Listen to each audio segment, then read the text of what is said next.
Church. Grand Rising, everybody. Wishing you continued optimum health, peace, and prosperity. You already know. Today we are going to do a herb profile.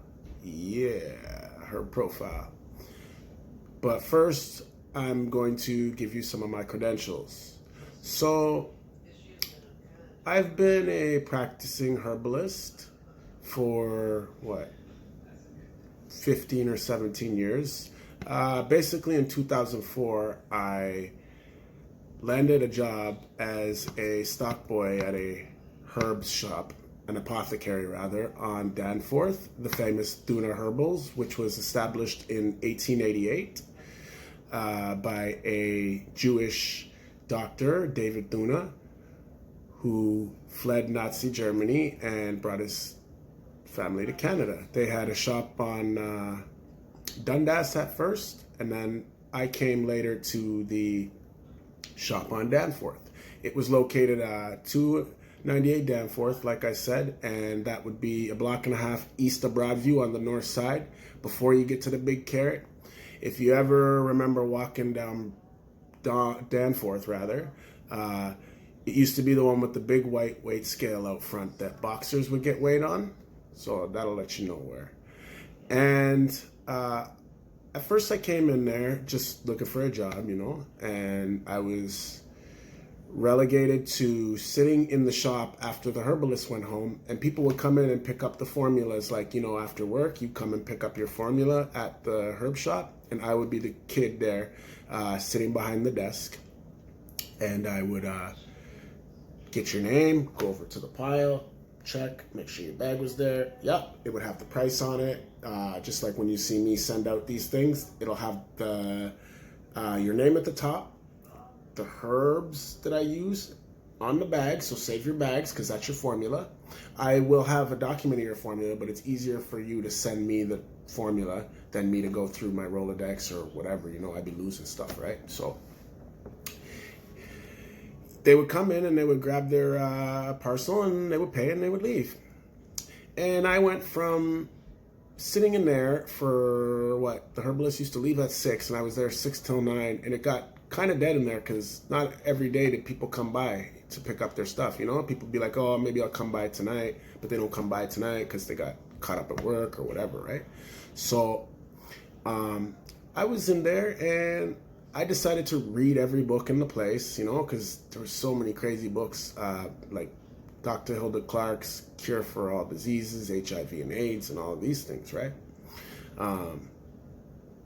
So anybody who knows me knows I like to be a social butterfly and talk to people and a greeter and stuff like that. I have gotten numerous accolades from many jobs for my greeting prowess. So I'd be talking to people that are coming in there. A lot of times these people are, excuse me for a sec,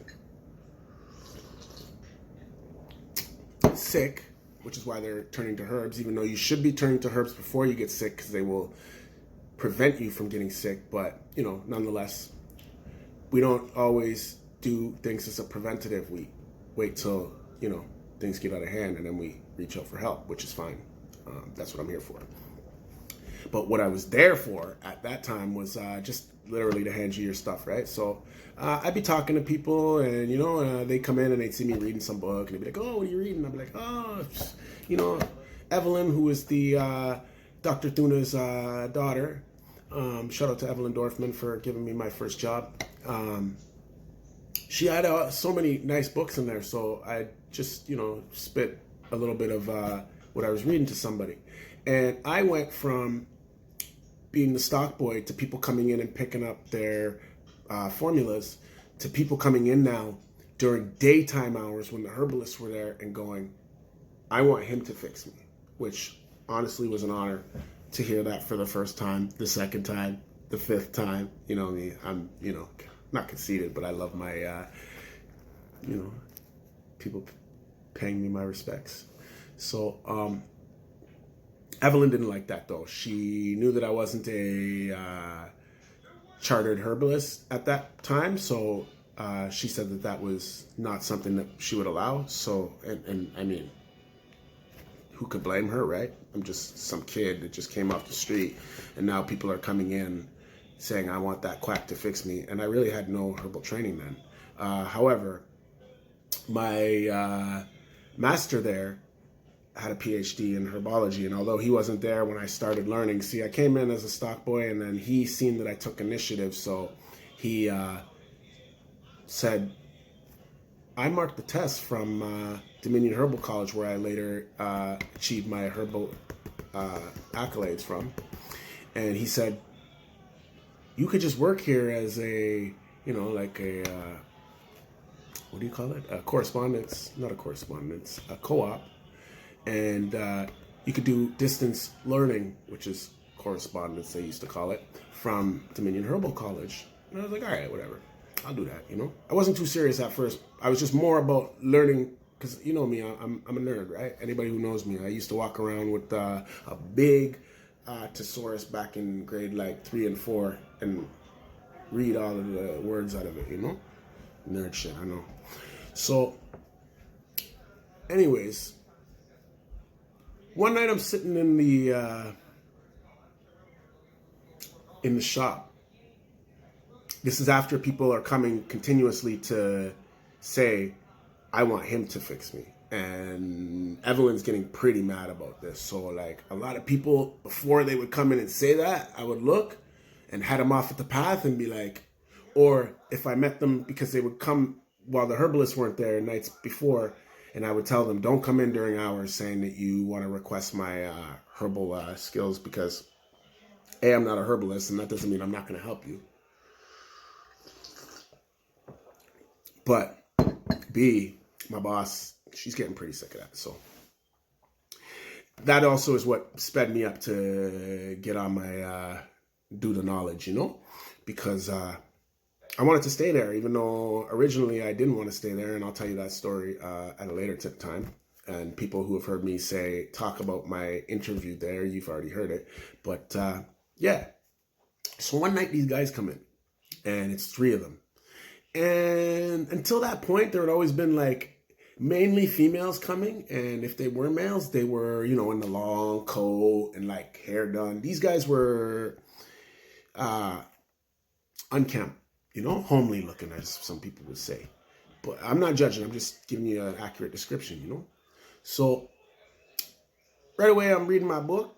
And my eyes perk up, because anytime there was a bell on the door, so whenever I hear the bell, I just look up, put my smile on, slide the book down while I'm, hey, how you doing, But this time I was like, I looked up and I seen him, and I'm from the streets, I'm not raised in the streets, but I'm from the streets, So my wall and my radar went up, and I was like, these aren't the right kind of guys that are in here, And this was before Danforth was like, Danforth's wilding now, but still, Danforth has always been like pretty serious turf, So I'm looking at them, and I stand up still with my, with my smile on, and I go, hey guys. And they go, you're a Downy. And I said, yeah, I am. And as soon as they said that, I always used to bring my knife to work and stash it behind this alternative, like we had a weight scale up on the counter, but then there was one that was, if this one broke, then we'd use this one, it was a smaller one. So I always used to put a big old knife underneath the scale, because I knew that no one would touch that unless the scale broke, and the scale rarely broke. Like, this is a serious triple beam scale, right?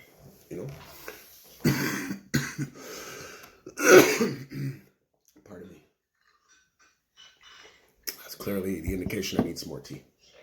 But, so they go, yo, you're a Downy, eh? And, my hand just started reaching down for the buckles right away, right? So I'm like, yeah. And then there was 3 of them, remember. The 2 that stayed back were a little rougher looking. So, like, where I come from, like, that's the muscle, So the main guy stepped forward. And I just got my hands up like this, and I got the knife, The buckles is just like down below the counter. And the man sticks out his hand like this. And all I seen was track marks, fam. And it scared me because I'm like, what? I'm 24, I think.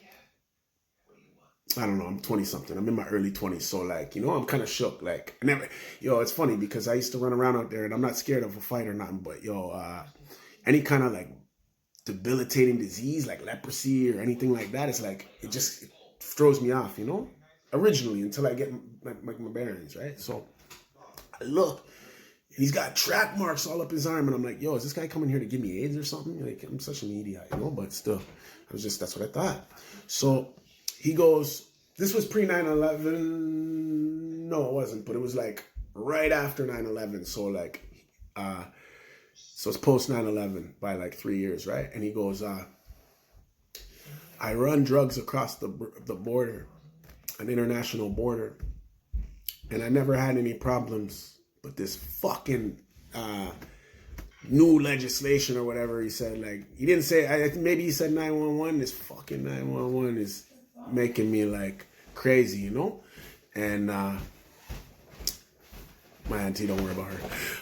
So then he says, I need you to fix this because they pulled me into the interrogation room at customs and they asked me what those bumps were on my arm.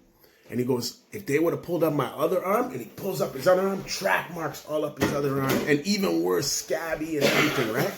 So I was like, ooh. And he goes, I need you to get rid of this because I need to keep running drugs across the border and I can't have them see this. So I was like, now remember, I'm fresh. I don't know anything about, I'm just sitting there reading books and I'm thinking that I know shit. But really, it's like when you're a young kid, you read a 1-2 book and then you think you know everything, right? But then when someone presents you with an actual case, you get fucking scared because you realize you don't really know shit. So I'm like, I got something, but I don't know if it'll work. And then one of those next henchmen that he had with him, they stepped up and they go, it's gotta fucking work. So I was like, So I went back in the back and I grabbed the same thing that I didn't know would work, right? So I give it to them. They leave.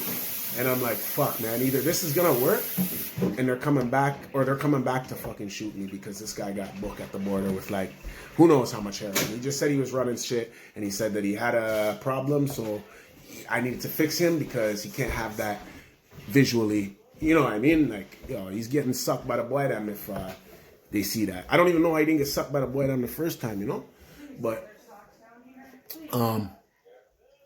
so I give him this. I don't see him for a month or so. I forget. I'm still working at the place. And about maybe a month and a half later, 2 months later, man runs in again while I'm there at nighttime. And he goes, yo. And I look up again from the book because I'm always reading. And this time I was standing and I looked over from the book and I'm like, oh, fuck, this guy's here. But he's by himself. I'm like, I'm going to. And now I know he's what I call a rusty, So I'm just like, I'm going to bang this guy out if he comes like trying to do something, And remember, my buckers is still there, but I was like, I don't need no buckers against this guy. He's a bean, bro. So he comes up and he goes to fucking hug me. Now, this guy had shit all over his hands, so I fucking gave him like, bam. Trust me, he's like, I just want to give you a biggest hug. And he pulls out some money and he tries to give me a stack. And I'm like, I'm in there. I'm on the clock, bro. And I'm putting that stack in my pocket. I'm like, it worked. And he's like, yeah. And I couldn't believe it either. He's like, I couldn't believe it worked. I thought you were bullshitting me. I was like, I thought I was bullshitting you too, So, bam, that's, my first ever case. I'm gonna leave it at that because it got a little more, But then I started running around, West Toronto, downtown West Toronto and West Toronto, Parkdale, the PO, Pelham Park, St. Clair and Old Weston Road, Gulliver, there's a hood, I can never remember the name of it. It's Keele and Eglinton, right behind the courthouse. What's it called? I think it might start with a T. I forget it all the time.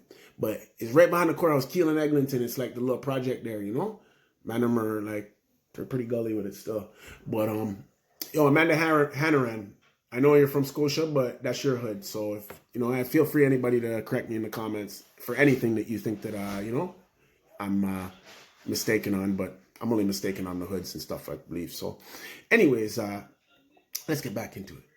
I started fixing people like, in Parkdale, like they call me Mr. Downey. You know what I mean? I fixed so many like falling out, doing the chicken, drug addicts, in my day that like, I bet you they would move emotion for me to get a statue there, but like, I don't want that. But I'm just saying, like, people have told me like, I'm serious. Like, I've walked down the street as a nobody, a fucker that used to be a common menace to the whole hood.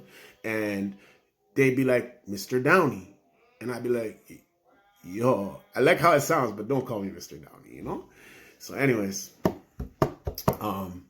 getting back to it, okay? So we're going to go into let's go into the profiling now. So, this herb that I'm going to profile is called Trifolium Pratense.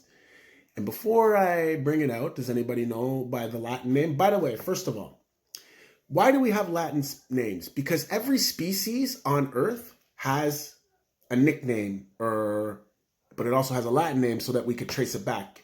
Case in point, marijuana has a Latin name of Cannabis sativa, Cannabis indica.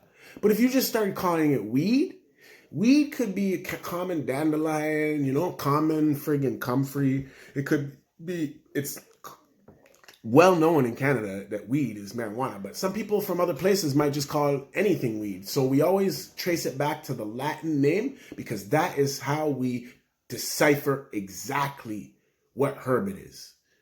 You could, sometimes they call blessed thistle this one. Sometimes they call blessed thistle this one. Sometimes they call pennywort this one. Sometimes they call pennywort this one, But if you have the Latin names like gingerbread officinale, allium sativa, if we're talking about garlic, but they have wild bear's garlic, which has a different Latin name, So these are how we decipher the herbs and get it right. So anybody who doesn't know their Latin names of herbs, like Piper mentiscum is cava cava, Piper mente is peppermint, you know what I mean? Capiscum annum is cayenne,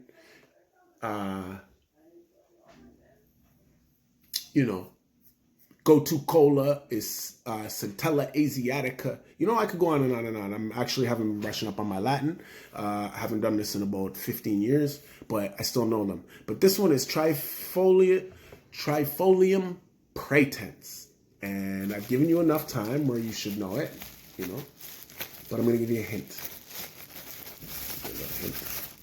I'm going to give you a hint, okay? I'm going to give you two hints. I'm going to give you a hint of where it's native to. So it is native to Northwest Africa, it's native to Asia, and it's native to Europe, okay? And it's called Trifolium Pratense, and if you still haven't got it, it looks like this. Now this should give it away if you really know it, Wagwan, Look at that. Now this is a little bit, these are like, clearly like they've been cut and sifted and dried, but, any guess? Let me give you 3, 2, 1. This is red clover, okay? Red clover is probably the best blood purifier known to man. It's completely alkaline, and Dr. Sebi definitely supports it. And not only that, but it's supported by being in many famous formulas. What formulas, you may ask? Well, it's in the Hoxie formula. It's in Jason Winter's tea. And it's also an original herb in the formula called Essiac, which is Renee Casey tea. If you know about Essiac, Renee Casey was a native lady who cured her cancer through a combination of herbs. They took it out of Essiac tea. It's in the original formula, but a lot of people still use it in there. And it is a renowned blood purifier. Like, this shit will... I'm not even going to speak on it like too tough, but this will purify your blood within like 48 hours if you prepare it right, And by prepare it right, I'm going to go into that on all herbs, how you should prepare them at some later time and date, or you can reach out to me and whenever you get herbs from me, I send you the sheet that says prepare them. But it's great for blood purifying, and it's also great women's herb. It's great for endometriosis. It's used as a vaginal discharge, and it's a uterus aid.